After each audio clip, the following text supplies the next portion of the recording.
Hey everybody, James Gore. It's Tuesday afternoon. We're sitting here. We just finished budget hearings, and I wanted to go over budgets and also comparison to some of the cuts, some of the crazy things that are going on at the federal level. So I'm going to jump right into it. I like to pay attention to the things that really come down and trickle down to us here at the County of Sonoma. Quite a bit of our programs, of our entire $2.6 billion budget. 37% of it overall comes from state and federal resources. You're talking about $600 million plus. And obviously, things that are happening with the Trump White House are drastically already impacting us and coming after our budget. But what's to come is even bigger. So I want to just kind of lay it out. So, number one, right? So there's been a flurry in the first 100 days of executive orders. The executive orders out of the Trump administration have really focused on culture war issues and also freezing dollars that are directed in grants or in other allocations into states or local jurisdictions. In our case, we've already gotten notice that they're going to pull back on the $37 million BRIC, Building Resilient Infrastructure and Communities grant. This is a FEMA grant. This is a wildfire risk reduction grant. This is big stuff. Home hardening, vegetation management, calming areas in the middle of high fire prone areas, defensible space. This is practical mitigation, risk reduction work on the ground. It's a travesty that this program, these programs around the country, $1 billion+ are being frozen, and they're saying that they're just ineffective programs. These are not ineffective programs. They take so much grant work and time to prove a true risk reduction to this esoteric level of a formula with FEMA. It's very sad to see this being frozen and threatened and pulled back. Second thing, we had something that's a climate smart agriculture grant for $10 million with us and Marin. We've received notice that that's being frozen as well. And quite honestly, most of this is climate smart ag with grazing. It's stuff that's just bread and butter, normal agriculture, getting good grazing out onto the land in Sonoma County, carbon sequestration. We talk about all these things, but it's really good land management. So they're going to rebrand the program so it doesn't say climate smart, right? And then we're going to have to reapply and go through all these hoops. So just another thing that is just, once again, more about verbiage and about culture war than about practicality on the ground. I just said like two things that are almost $50 million in and of themselves. And we also have some other ones. We've been told recently that Department of Homeland Security, any funds coming in would have to qualify with certain designations saying we have to cooperate with Immigrations and Customs Enforcement. We can't have any DEI programs, diversity, equity, inclusion programs. A lot of this is, I'm not going to get too far into it, but I will just say that to me, as somebody who is not only a fired up civics and civil servant, somebody who just likes to deliver for my community on the ground, this is really bad stuff. So, but I am going to talk a little bit about outside of the grant, some other things that are going on. What you all heard about, what we read about at the federal level was a budget deal, which was really a continuing resolution. By the time this administration came in, the previous administration, the Biden administration, had a budget that was halfway through. So you had to come through, and the Trump administration came in, and the federal government was funded on this budget continuing resolution to a certain time. So they needed to just create enough funding to get the government funded until basically late September, October 1st, which is the fiscal year for the federal government. So there was that battle, but that was really a stopgap. And at the same time, there are two things that we need to keep our eyes on. Number one is that the president's discretionary budget, which is proposed every year by a president of the United States, reviewed by Congress. Congress amends it, ultimately, president signs it into law. We are anticipating that the administration is going to have a huge amount of zeroed out programs. We're hearing upwards of $200+ billion. So that could be a quarter to a third of the entire federal budget. So you're talking about core programs funded across a variety of different areas. And that is the annual budget. And so we as the county even though we're going and reviewing some of our budget and getting ready for June, there are so many unknowns about these programs that either take care of, the most needy and the indigent populations, those in our community that we are tasked by law with serving through our medical institutions, through our health programs, through our other things. And so all up and down the area, ag programs, energy programs, all these other things.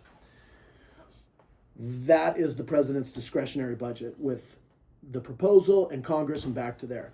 There's a whole nother thing that's called budget reconciliation, and this is the big beast.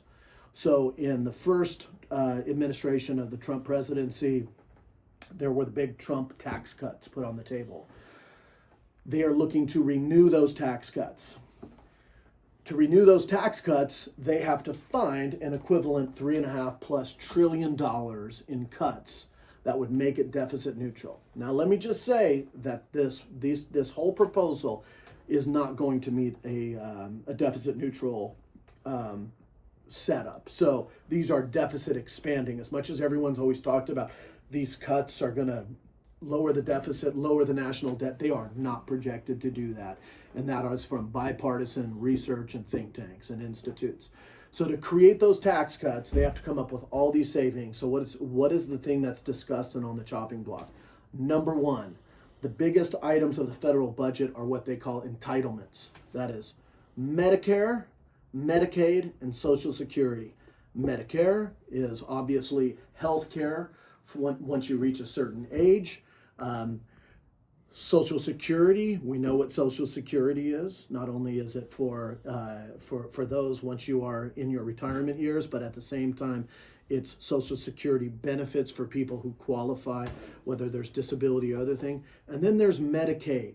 And Medicaid is the big beast, which is the majority of insurance for individuals who don't have insurance in other areas.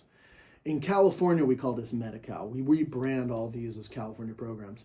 There are three big programs that some would call welfare programs, or you call public general welfare programs, support programs. They are Medicaid, TANF, which is assistance for needy families, which is called CalWorks in California. And then there's a third tier, which is SNAP benefits, Supplemental Nutrition Assistance Program, which is called CalFresh here. So food and feeding programs, right? Financial assistance for needy families, general welfare programs, CalWorks, job training, all these other things. And then the other one is Medicaid. So we're going to see what the proposals are from the administration on those, but by all intents and purposes, those are on the table for cuts to create tax breaks predominantly for the wealthy. The other thing that's on the chopping block are actually not cuts to programs. They are increases in taxes in other areas. So they are tax swap. So to be able to create these tax cuts over on the other side, there's a potential removal of the cap for tax-exempt municipal bonds. This is one of those things that's kind of crazy, and it's detailed, and it's a little bit arcane, so people don't usually understand it. It sounds better to have a personal tax cut, and then if you try to explain something like the fact that we have a fixed rate of muni bonds by which city and county governments fund the majority of public works projects around the United States, if that goes up by the projected 2.1%, that is an additional, what is projected to be an additional $5,000 to $6,000 per American family through basically the regressive tax coming back into their pocket. So if public works projects, everything from bridges, roads, buildings and facilities, all these other things, railroads, if those bonds go up in terms of the cost of interest, they're going to have to be paid for in other ways. And so those are the big things that are on the table. That's why when we go into county budget class in April, every year we do I say class, but it's really our budget review. We get the assessments from our department heads, and then we kind of see how we're doing in terms of operations. Then when we come back in June, we project out and say, this is what we think our property taxes, our sales taxes, our governmental transfers from the state and federal level are going to be. how do the needs of what our departments say and what our clients are working on in relation to the resources we have. And so for us as county supervisors, along with our staff, we have to make the tough decisions to decide where those resources go. We have 26 plus departments here in the county of Sonoma. There's needs across the board. We heard today from a lot of our justice and public safety partners. We're digging in with the sheriff's office and the narcotics unit, something we've really supported. It's been hugely productive in breaking up fentanyl, organized fentanyl rings, and other opioid effects that we're seeing, all these issues around our county. On the other side, our district attorney came in and talked about how the investigation side of their work has really broken up a lot of what they would call organized retail theft groups here throughout our county, and how successful we've been on that and how we need to continue to do that work. On the other side, on the justice side, we've had our public defenders and even our probation leads come and tell us about the increased cost of doing business with all of these issues around public safety.